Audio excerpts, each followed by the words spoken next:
Welcome back for another Music Theory Bite. In this video, I'm going to show you how to sing and resolve minor seventh chords. If that sounds like something you'd like to learn more about, then this is the video for you. But before you watch this video, make sure you check out my video on spelling seventh chords. You'll need some of that theory to understand what I'm doing in this one. As always, we're going to use the teapots method for singing our minor seventh chords. That is, theory, plan, tonic, scale degrees. With theory, that's understanding where in the major-minor tonal system minor seventh chords show up. Our plan consists of first finding tonic and then singing the component scale degrees. Let's begin by looking at the theory. What you see in front of you are all the seventh chords that show up in the major and minor scales. You'll notice that minor seventh chords show up as the supertonic seventh chord, or the 2 chord, the mediant seventh chord, or the 3 chord, and the submediant seventh chord, or the 6 chord, in the major mode. They also show up as the tonic seventh chord, or the 1 chord, and the subdominant seventh chord, or the 4 chord, in the minor mode. When we sing minor seventh chords, we're generally going to use the supertonic seventh chord in the major mode. And the reason we do that is we can go and start a 2-5-1 progression, which is one of the most fundamental harmonic progressions that shows up really in all of music, but especially in commercial and jazz music.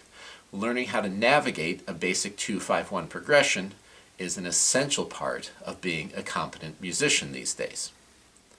So that means if you're asked to sing a minor seventh chord, we're going to treat it as the 2 chord in the major mode, which consists of scale degrees 2, 4, 6, and 1.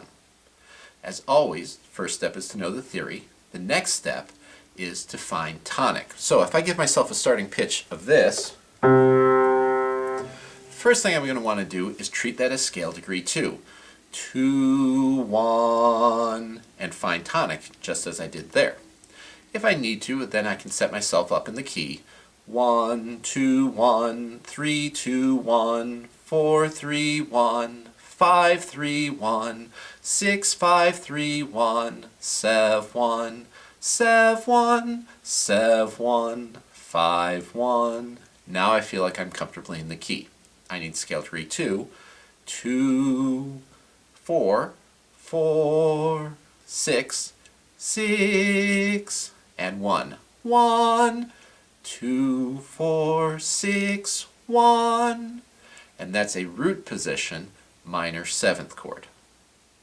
If I wanted to invert this, then I would be treating that starting pitch as scale degree 4. So let's try that.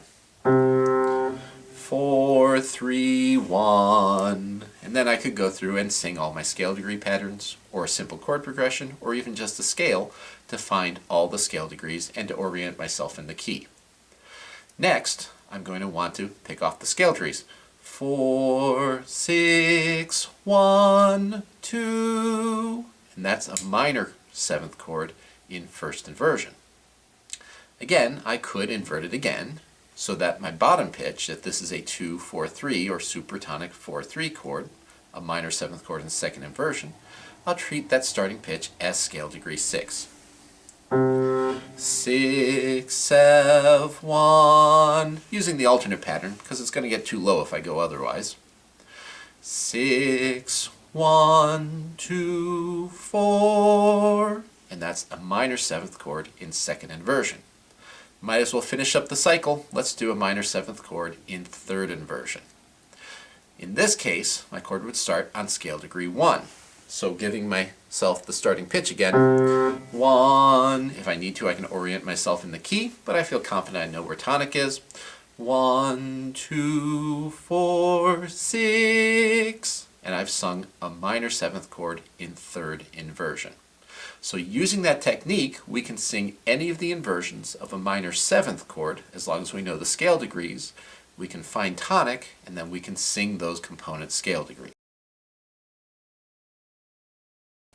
The real value in doing this, however, as I said before, is in understanding the supertonic seventh chord, or the minor seventh chord, as the beginning of a 2-5-1 progression.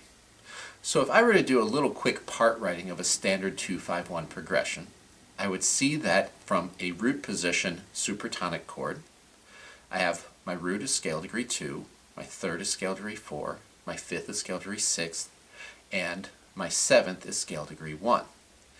Typically, when that moves to the dominant chord that typically follows it, what's going to happen is my fifth and my seventh, scale degree 6 and 1, will slide down, they'll step down in order to create a dominant seventh chord. So when I have my students sing these things, if they can sing them first out of context, then what I do is I use the minor seventh chord to have them set up their own context. So we'll sing a minor seventh chord in root position, 2, 1. I could set up the key, but I think I'm ready to try it. 2, 4, 6, 1. Next, I'm going to go straight to the dominant seventh chord by dropping the fifth and the seventh.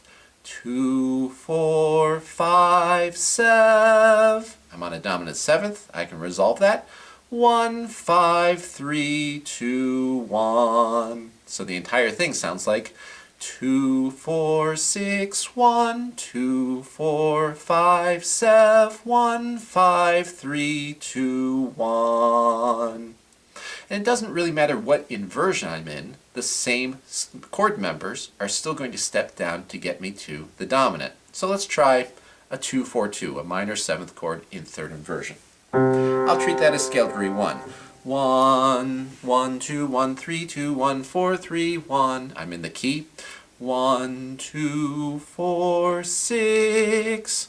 My fifth, which is scale degree 6, is going to want to step down. And my seventh, which is scale degree 1, the lowest pitch in this case, will also want to step down. 1, 2, 4, 6, 7, 2, 4, 5, 5, 4, 3, 2, 1. And I've just sung another 2-5-1 progression starting on an inverted 2 chord. I can use the minor seventh chord in any of its inversions as long as I remember to take the fifth, scale degree 6, and the seventh, scale degree 1, and have those step down. That's going to create a dominant seventh chord, which I can then resolve to a standard tonic chord. Now, as you sing these minor seventh chords, get used to singing the minor seventh and then resolving it to a dominant, which will then resolve to a tonic. You can also challenge yourself by singing these in other orderings, by singing them from the top down. There's lots of ways that you can do that.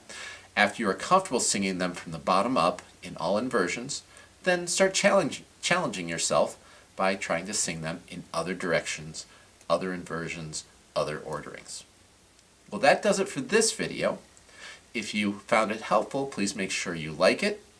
As always, feel free to leave constructive comments below, and to stay up on the latest music theory bites as they become available, make sure you subscribe to my channel. Until next time.